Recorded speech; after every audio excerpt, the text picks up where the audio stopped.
Welcome to the Gentleman's Guide to Gaming. Now this one should probably be quite a quick video because another question by someone who was kind enough to back The World Below on Becket. Again, we don't have that long left, so do back it while you can if you want a video from me. And of course, if you want a fantastic role-playing game made by multiple creators of the World of Darkness and various other role-playing games with all kinds of D&D, OSR, Vampire the Masquerade. It's lovely. It's a great game. Back it, check it out. Even if you don't have the money right now, check out the campaign, share it.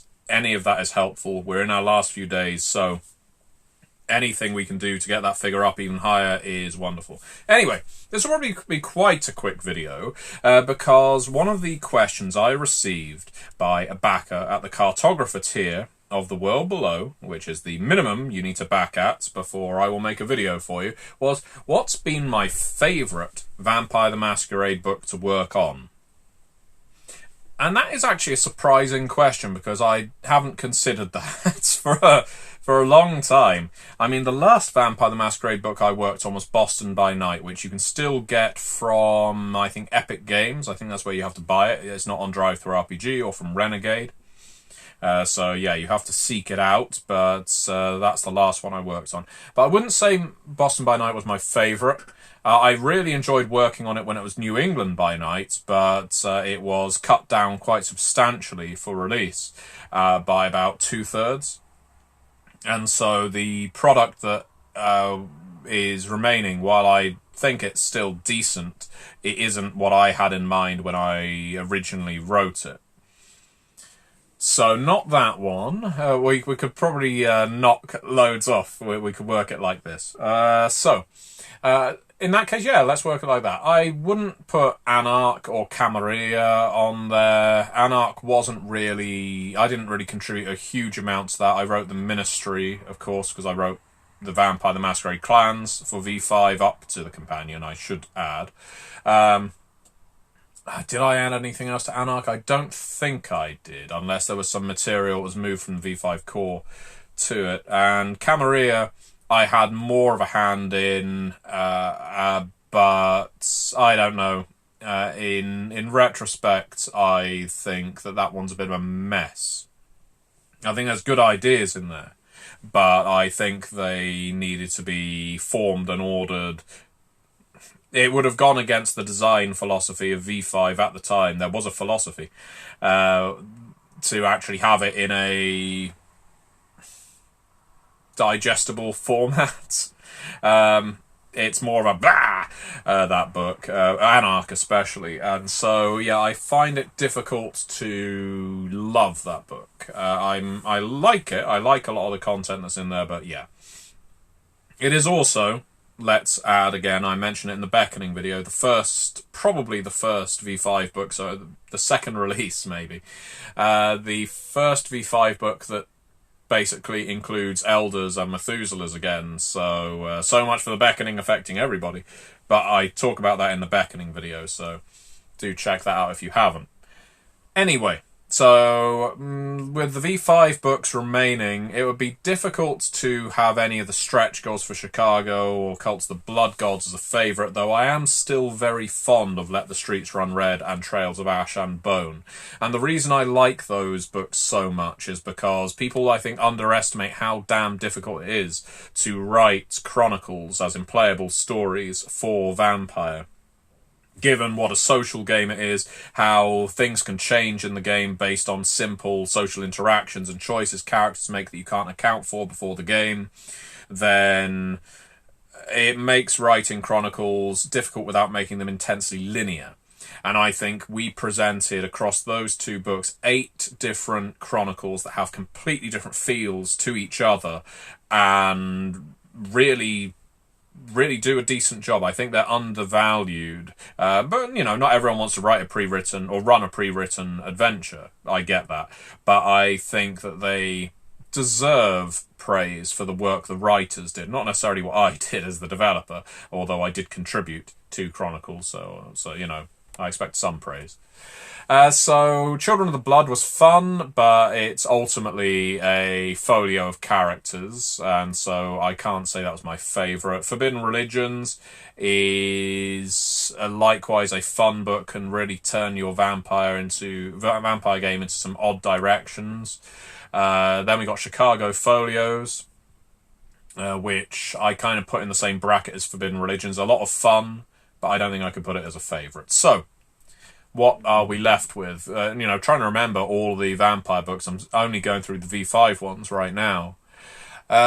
We have, of course, what did I call the... I am very, very fond, and I don't think it's available anymore, of the playtest I wrote for V5. I think that did...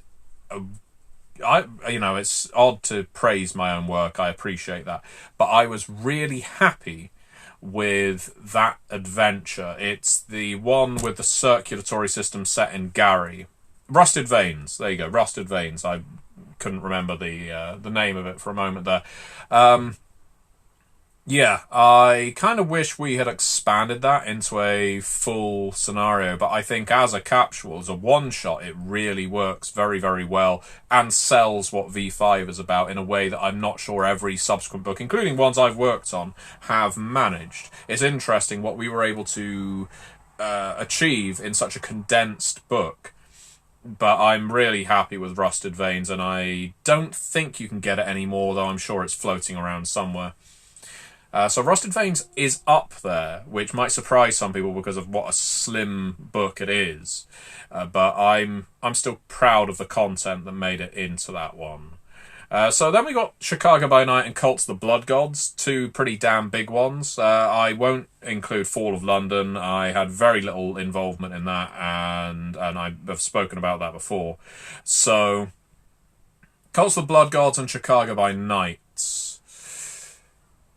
Cults of the Blood Gods allowed me to explore the Hecata, of course, and a whole new aspect of Vampire the Masquerade in the form of ecclesiastical horror, or religious horror, cultish horror. And so I am still incredibly fond and proud of Cults of the Blood Gods. I think there is material in there that has never been covered before in the world of darkness, and could send people off in directions they weren't anticipating with Vampire the Masquerade. It really adds a whole new element to the game, and I think that the team on it did such a sterling job from beginning to end. It is a real it's incredibly readable. I've not read it since Renegade made changes to it. I'm sure they were perfectly excellent, but I remember being very happy with the book as we put it out when it was on its path. So Cults of the Blood Gods are probably up there with Rusted Veins. I should have done one of those tier lists, shouldn't I? Chicago by Night, again, really happy with that one. It was my first V5 development project, come to think of it. And I think it is the perfect marriage of V20 and V5. And that is, I think, why it today isn't necessarily as pushed as it could be. I think there's a lot of Onyx Path fans, a lot of V20 fans that look at Chicago by Night for V5 and say, this is actually a really good book, we love it. And there's probably a lot of people who get into V5, and this is just conjecture, guesswork, who get into V5 and think, God, that's a lot of information, and that ties into a lot of historic information. How am I supposed to understand that? I think it's got one of the very strongest chronicles we've ever put out for V5, Onyx Path, The Sacrifice.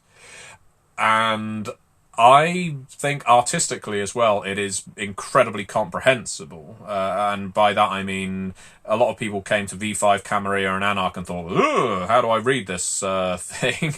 But then they found Chicago by Night a lot more reassuring. So it's a good bridge product for V20 and V5, much like Becket's Jihad Diary, which we will get on to. The only reason I don't think I'd rate it as highly as Cults of the Blood Gods and Rusted Veins is because I think more than Cults of the Blood Gods, it stands the risk of making someone think, is this V5 or is it V20? And I love V20, don't get me wrong, but I think that it really depends on what you're going for. If you think there should be connectivity between the editions or if you don't. I like connectivity, but I appreciate that a lot of people don't, and that feedback has resounded with me enough that I don't think I could put Chicago by Night quite as high as Cults of the Blood Gods and Rusted Veins. So right now they are at the top. What other V5 books did I work on? Well, I worked on a lot of board games. We won't include them. Heritage, the one Epic Games put out, the name of a Blood Feud. I forget the names of these things. Chapters, of course. I've got a whole bloody stack of Vampire the Masquerade chapters behind me. Various things, various vampire board games that I won't include, although they were a lot of fun to work on. And I worked on various small bits and pieces for V5 here and there, but let's move on to V20 now. So my very first V20 book was True Black Hand, and my involvement in that book was slim. You know, it was my very first vampire writing assignment, so a dream come true in a lot of ways. But I had very little direction over the content of the rest of the book, and so it's difficult for me to say that it's my favourite book. I don't need control, but it's one of those things where if I had control, not that I was looking for it at that very early stage, there are certain choices I would have made that aren't reflected in the finished manuscript. Not to say it's bad, it's just not entirely to my taste. So while I'm really happy that I've introduced the Harbingers of Skulls in there, I put that in, I made the proposal, I got them in there. I wrote about cults, in fact, oddly enough. The cults of True Black Hand probably went on to seed the ideas that ended up in Cults of the Blood Gods, in fact. That would have been a subconscious thing. I clearly have a mind for religious horror, or at least a desire to explore it. But no, True Black Hand, mid-table, I would say. I then got to solo write the ready-made characters for V20. Again, this is a really minor book, a small book, but one I am intensely happy with. I still think V20 ready-made characters displays or contains some of the most interesting characters that you could pick out from a book and play in Vampire the Masquerade without them being snowflakey, without them being weird, without them being or clan stereotypes. I think there is a wonderful accessibility in V20 ready-made characters. There was recently a thread about it on RPGNet that made me realise, yeah, you know what? I did great work in this book. I should feel proud of myself, and so I do. I put ready-made characters, oddly, all the way up with Rusted Veins and Cults of the Blood Gods. So that's a real mix up there. Then we got Lore of the Bloodlines, where, again, I got to explore the Harbingers of Skulls and the Jihad. I was really happy with what I was able to do with both of those. I know some people weren't. Vampire mixologists, what nonsense. Well, just you wait till V5, is what I should have told them. The main objective I had going into Lore of the Bloodlines was to make these two bloodlines that had previously been advertised as these are for storytellers, not for players, accessible, interesting, give them lots of hooks. This is probably where I started developing the idea of everything needs story hooks, everything needs player hooks. And so Lore of the Bloodlines is a formative book for me. Again, I don't think I could attribute it as my favourite because I only wrote 2 chapters of it, although I'm broadly happy with the majority of that book. The content I wrote for it I still stand by, and I think that it did a hell of a lot to revitalise the Jihad and Harbingers of Skulls in several minds. People have given me feedback to say I now know how to play a Jihad because of what you put in Lord of the Bloodlines. And the trick was make them weird, make them like scary fairy tales. So what do we have next? Well, before we get onto the big kahuna of Becket's Jihad diary, which will undoubtedly be up there, we go into the Dark Ages. So I developed V20 Dark Ages Companion.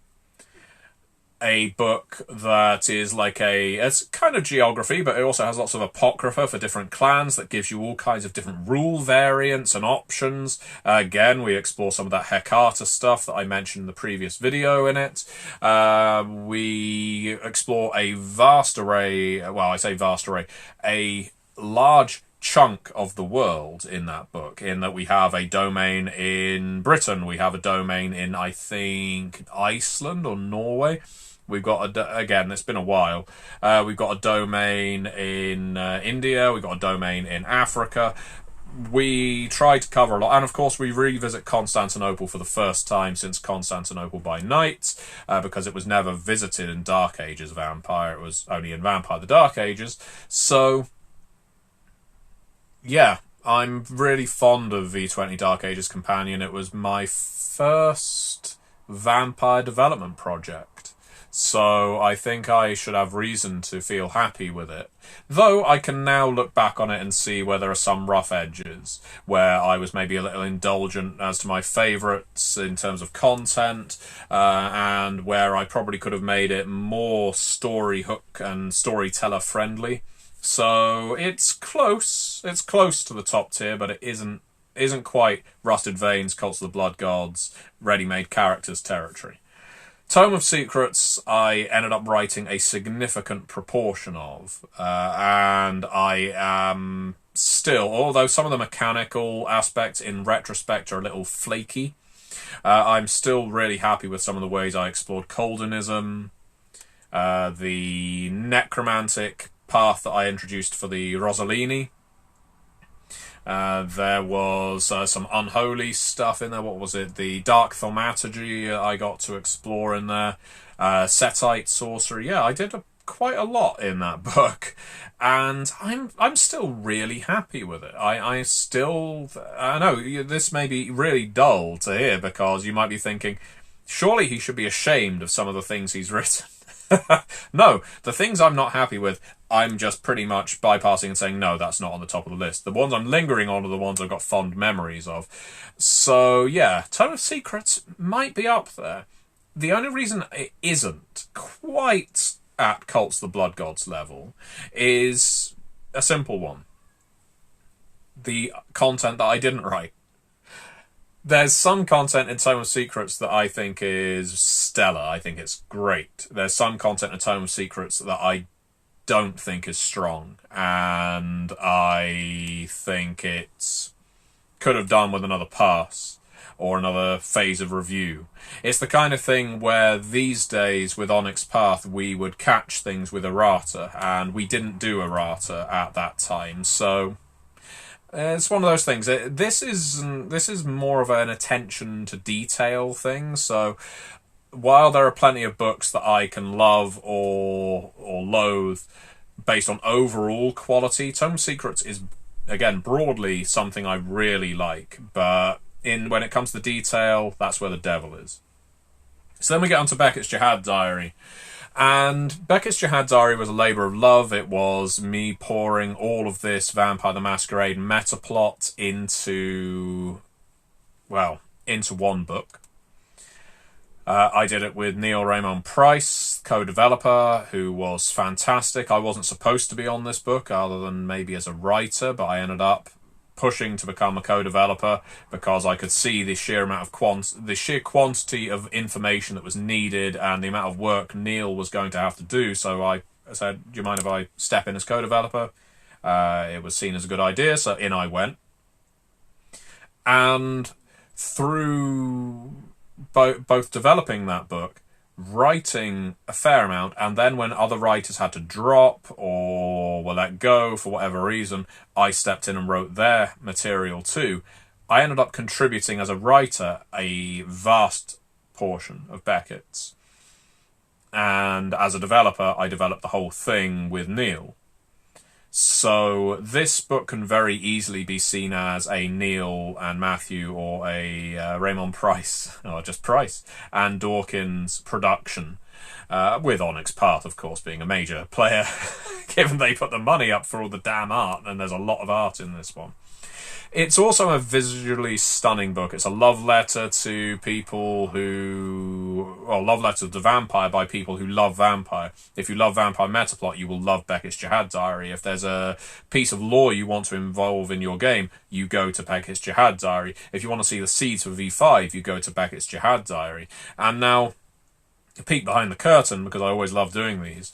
V5 wasn't informed by Becket's Jihad Diary, as in the team at White Wolf Paradox that I was a part of for V5.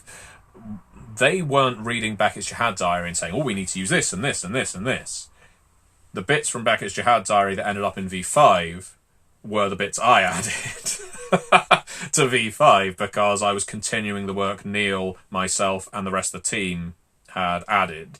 And that's why when I'm no longer on V5, as of Boston by Night and, well, all current books, why you don't get the connectivity to previous books, because it's something I feel passionate about and not everyone else does. Other people have got different passions, and that is absolutely fine. But from a taste perspective, that's why I put all those seeds in. And a lot of people say, why did you just abandon those plots? Beckett's Jihad Diary has a ridiculous number of chapters and a ridiculous number of plots. I couldn't explore all of them in the limited amount of pages that I had in subsequent books, and we can't connect everything too tightly, otherwise it will dissuade new customers and role players.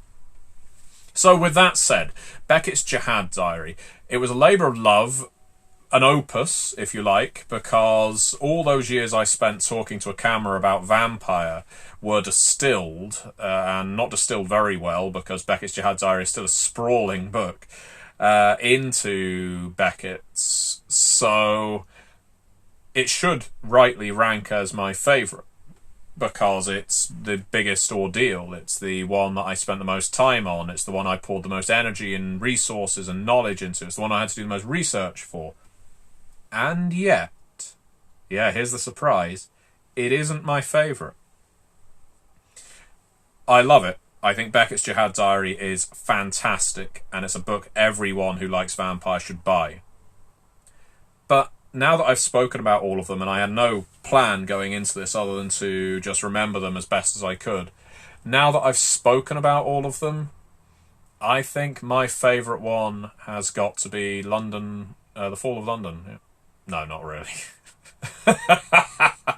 And my favourite one is probably the Ready-Made Characters book for V20.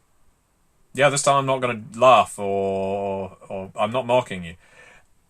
This was a book that Eddie Webb developed that I came on to after the original writer. I don't think the project worked out for them for whatever reason. And so I came on, and I had a tight deadline, and all I had to do with it was create, I think, 13 characters, one for each clan, write up some coterie charts, and each character is designed to be interesting and playable, and make a player interested in playing them. And so, void all the meta plot, although there is still some in there, void all of the V5 controversies and so on, I think the perfect distillation of my enthusiasm, my love of Vampire the Masquerade as a role-playing game, ends up in the V20 Ready-Made Characters book, because it just presents it at a beginner level. And I think, like Rusted Veins, which I mentioned is up there, Ready-Made Characters does incredibly well. So well done, Eddie, for developing the book. I'm sure you won't watch this, certainly with it over 20 minutes in length, but I'm proud of it too. So thank you very much for the question. And now, with that said, we don't have long left on The World Below and Becket. I know this is an ad. I know I'm asking you to spend money, but I would love it if you would consider it. If you haven't already backed The World Below on Becket, please click the link below and do so. It would mean a lot to me, and there's some wonderful creators and brilliant ideas going into this game of subterranean fantasy. You can find all the videos about it on my channel. But until next time, thank you very much for watching.